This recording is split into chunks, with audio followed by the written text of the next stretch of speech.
My name is Lizzy McDaniel, and this is my Culminating video project. I split everything that we learned this semester into 3 broad topics, which will be covered in this presentation. Topic 1, Student Success Strategies. The number one difference between high school and college is the amount of learning done inside of the classroom. In high school, most learning is done inside of the classroom, and in college, most learning is done outside of the classroom on your own. As a result, it's important to have different study habits in college. Being a self-reliant student is so important in college. Self-reliant students initiate action without being prompted by a teacher or parent. An electronic calendar is a useful tool for time management in college. 3 study tips that we learned are avoiding the danger zone, no marathon study session, and spending time on all classes. We also learned to send professional emails by using a professional address, using proper spelling, grammar, and sentence structure, and sending an appropriate follow-up.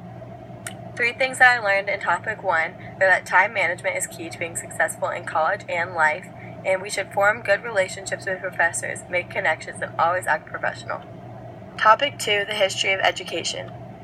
The first schools were established in the New England colonies to teach the Protestant faith. The first formal education was dame schools for middle and upper-class boys, apprenticeships for poor children, and girls were taught to cook and sew at home.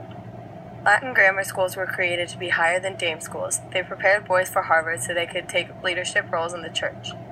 In the 18th century, education favored science and arts. Latin grammar schools were considered elitist, and English grammar schools were created for those who desired an education but would not attend college. First non-religious schools were created in the 19th century.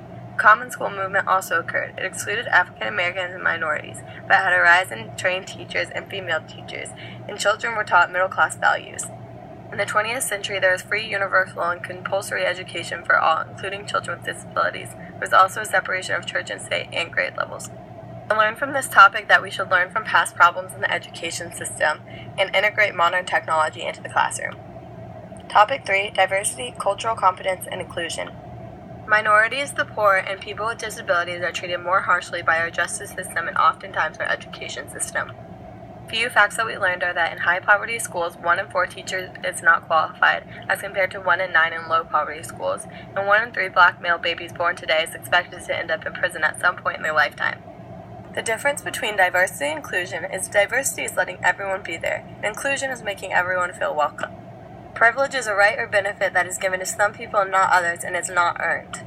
Some things that I learned from this topic are, be aware of stereotypes so you can avoid letting them have an effect on your actions. Be aware of the difficult situations that students might have going on at home, so your classroom can be a safe space for all students, and study other cultures so your classroom will be an inclusive environment for all students.